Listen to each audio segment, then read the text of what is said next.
dhexdeeda oo isaguna dhinaca kale marka waa la isu sinyareynaya ama faraha la iskala hadlaa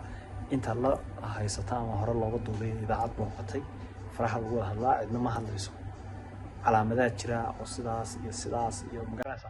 adigu la isla yaqaano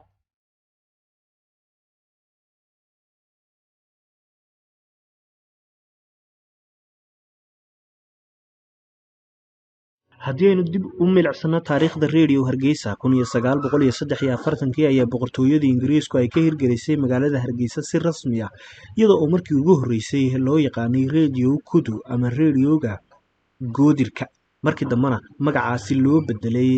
Hargeysa Radio Somali markii hore waxa lagu bilaabay awoodeeda xaddi aad u yar oo aan dhaafsiisnayn Hargeysa waxaanay ahayd goobtii ugu horeysay ee laga hirgeliyay ama laga taagay Radio Hargeysa halkii loo yaqaanay Taardheer ama ka soo horjeedka cisbitaalka guud ee magaalada Hargeysa muddadaasi dheer ee Radio Hargeysa jiray waxa uu qayb ka qaatay horumarinta mujtamaca gaar ahaan dhinaca fanka oo uu ibafur u ahaa goboladii walaalaha Hargeysa iyo waliba bilowgii fanka casriga ah sidoo kale waxa uu qayb ka qaatay kobcinta afka Soomaaliga iyo guud ahaan suugaanta iyo kobcinta wacyiga bulshada haatan waa idaacad dhammaan wada gaadha gobolada dalka Jamhuuriyadda Somaliland iyadoo sidoo kalena isticmaasha baraha kala duwan ee bulshada iyo guud ahaan internetka si ay u gaadho dhammaan dhageystayaasheeda ku kala sugan daafaha caalamka waxaanay maamul ahaan waqtigan ay hoos tagtaa wasaaradda warfaafinta dhaqanka iyo wacyigelinta waa stuudiyaha cusub ee Radio Hargeysa inkastoo weli dhismuhu socdo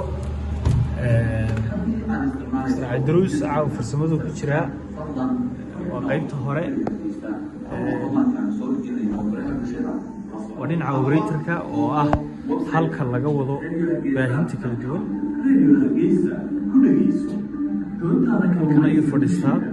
farsamo yaqaanku baahintii waa socota barnaamij ama waxa imka socda fariinta la xiriirta qaybaha kala duwan موجودها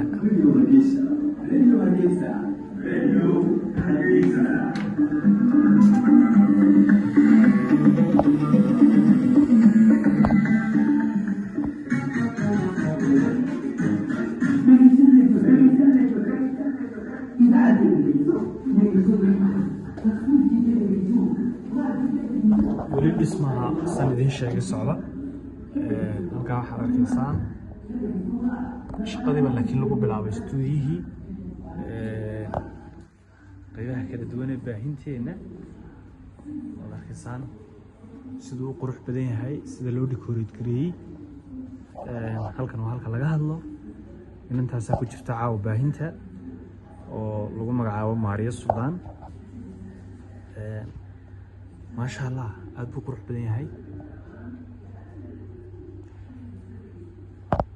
ودي بهوينتي وينيد انت راديو هرجيسة جرتي لو سمايو يولي بقرحنتي استودياشا راديو هرجيسة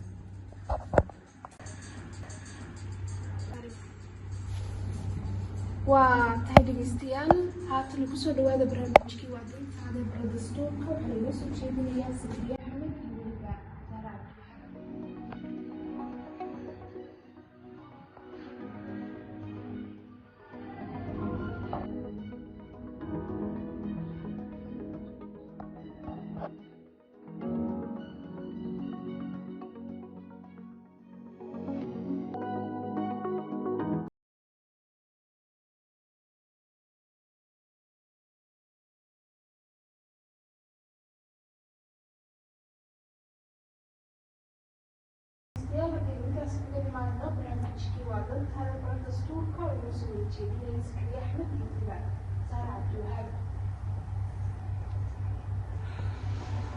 وهاك سياسية بتشدان بهنتي توسك هيدا صوتها وبرنامجي بس halkan laga daadinaya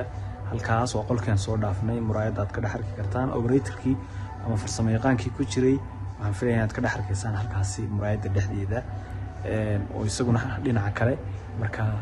waa la isu sinyareynaya ama faraha la iskala hadlaa inta la haysata ama hore looga duubay idaacad booqatay faraha lagu hadlaa cidna ma hadlayso calaamadaha jira oo sidaas iyo magaranaysa adigu la isla yaqaano oo sheegaya barnaamijka soo geli barnaamijka ka deji barnaamijka saar ma garata waka muddo anigu aan ka shaqeynayay halkan oo 9 sano ah sidaan hore u soo xusay waxay sheegaysaa horumar weyn